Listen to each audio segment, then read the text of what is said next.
is not more male, it's more female.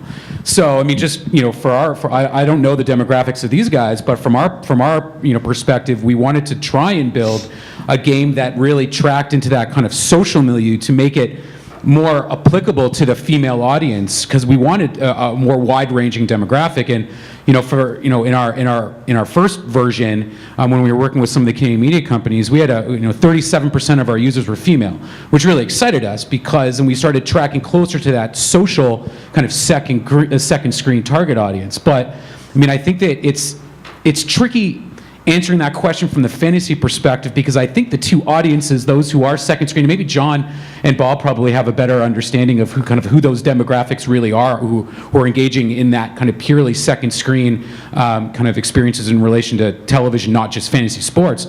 But I mean, if fantasy sports is very heavy male and social is very heavy or way more female, it's kind of like oil and vinegar. You got to figure out what that kind of solution is, and whoever can crack it is going to be pretty successful. Well, one of the reasons that we started, we are squarely about sports. We created a second screen experience specific to sports, in part because, okay, we have this rough idea of the demographics of sports fans and sports viewers and what advertisers are going to want to sell against that demographic. But one of the other things that was interesting about that audience is they watch sports live, and I think that's a really key component to second screen experience, is that this audience, the passion is high. They don't want spoilers. They have money on the game. They have, fantasy points on the line. They want to talk trash with their friends. We looked at all those characteristics as really interesting, specific to sports. People are time shifting all these other programs, and it's hard to create this communal atmosphere where there's this fervent activity and where they're engaged. And we don't act like we're sophisticated right out of the gate, right? We started with a hypothesis. That was one of the reasons why we started, really focusing on sports fans, was for all those different qualities. And frankly, we thought over time we'd either start partnering with people, like Fox, or, to Ed's point, start to accumulate, okay, we know really interesting things about the behavior of sports fans, because again, now we've got this thing that they're interacting with, they're engaging with, and they're doing it at real time while a game is on. All those things were foundational elements in why we went down a certain path and what we expect to learn over time and get more sophisticated. We think it's all about targeting, wrapping Ford in the pregame show onto the second screen with the same message is not going to be nearly as effective as saying, I know the gender, the age, what these people have watched in the past, what other ads they've interacted with, who their mobile phone provider is, who their cable provider is. These are all the information that I have for targeting. And so when Ford has an ad up on the screen, I can deliver a different Ford ad to every single person in that room. I can deliver a different Ford ad to every single person, well, as many ads as they want to create, based on different targets and demographics, so that somebody in Miami sees a Ford commercial for a Mustang convertible, while somebody in New Hampshire sees one of a pickup truck with very big wheels. So, it's about the targeting and the targeting of the demographics on the second screen that I think brands are very excited about. We like Mustangs in New Hampshire too. Yeah, but you only use them like 3 weeks a year. 4 months a year, yeah. Any other questions? Got one over there. Many of you guys talked about the importance of building relationships with different media companies to gain audience. I'm interested in how you've navigated for the panelists that relationship, because you obviously have said the importance of aggregating an audience and owning it yourselves, but inherently, and this is maybe to Ed, you guys understand that just as well. So is it co-ownership of users, or how does that play out? Well, I know we'd like to own our users just as much as Greg would. If we were to do a deal with any one of these, we'd probably come up with some sort of co-ownership arrangement for sure. There's probably some federated registration to kind of help do that. But I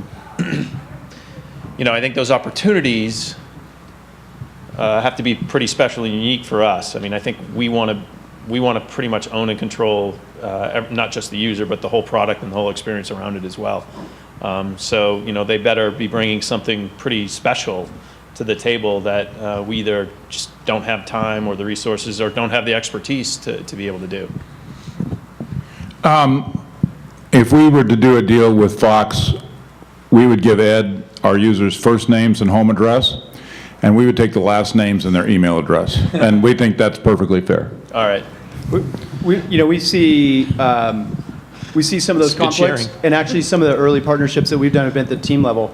So, where we think there are less conflicts, but big audiences that are really interested and want to get behind their team. So we made our API available to the Seahawks. We created a game day experience for them, and drove a lot of users to a more broader sports experience with SportsStream. As we start to engage and look at media partnerships and relationships, I think it's a point well taken. I've done a lot of different types of deals over the years, and I sort of always reject the notion that who owns the consumer. It's what rights you have to engage that consumer, and what sorts of things each party can do in that relationship. Yeah. Yeah.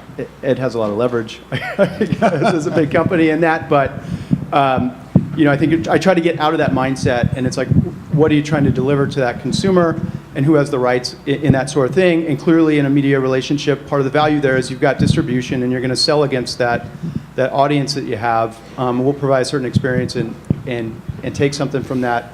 And who can email them next week? Yeah. Just comes down. That often gets you can negotiate that stuff. Well, that's it. It's not black and white. I mean, we were pretty fortunate up in Canada where our 3 media relationships, that they were partnerships. And so we shared the users with those media partners.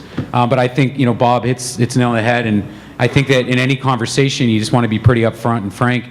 And it becomes, it's a major issue. So whether it's having opt-ins during the registration process, whether it is as much as detailing, you have the right to email a user once during the term of the activation, or you're allowed to email the user or use the email database, once during the off season. Or twice. I think it really is about back and forth. And I think it really does boil down to partnership, because there's ad revenue, there's potential subscription revenue, and it really just becomes yet another conversation topic. And I think that if from our perspective, if we're talking with a media partner that is not interested in sharing that user, well, I don't know how interested they are in actually being a partner as much as us just being a service provider. And if that's the case, that's fine, but then the deal dynamics shift a little bit. Maybe you charge a little bit more if essentially it is, quite frankly, a white label solution where it's gated and then they retain all of the user information. So I think it really boils down to kind of what your end goal is, what your business dynamics are as far as how you're going to keep your business growing. And then, just quite frankly, you're sitting across the table from Ed, and whoever can win that arm wrestle, at the end of the day. I arm wrestle lefty, so watch out. There you go. Let's go one last question, if indeed there is one. All right. Looks like we're good. You want us to sing and dance up here, Paul? You all right? Yeah. Well, thank you guys. Appreciate it. Great job.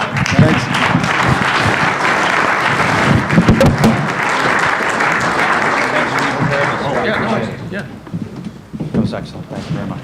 Thanks. Okay, we've got a half-hour networking break. Do not just take off. Our keynote speaker is at 4:30. We'll go 45 minutes with Robert Richmond as he talks about customer loyalty, building company culture, things we've never touched on in the history of the FSTA. You will want to be here for that at 4:30. And then our dinner banquet starts at 6:30. There'll still be plenty of time for a break between those two things as well. So we'll see you back here in a half hour.